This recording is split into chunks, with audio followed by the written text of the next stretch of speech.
Si el Bon Rotllo fos una empresa de disseny, seria Domingo, perquè el món és un lloc millor en diumenge. L'arròs surt perfecte, les plantes floreixen i la gent et somriu sense motiu.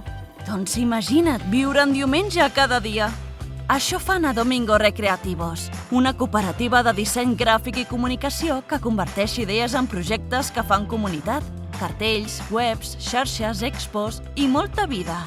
Amb més de 20 anys de trajectòria entre les seves sòcies, treballen amb cap, cor i compromís pel territori. Aposten per la sostenibilitat, la cultura local i l'impacte social positiu. I fins i tot posen talent a entitats culturals del Prat, tal qual. Són entitat impulsora de l'Ateneu Cooperatiu del Baix Llobregat des del 2021 i participen en el Cercle d'Innovació.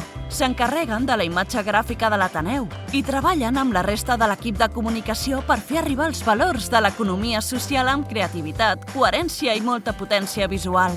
Diuen que els diumenges són per descansar, però ells han vingut a currar-se un món millor. I amb estil. Fotem-li canya al baix, de cop a cop, i tiro perquè l'és a prop.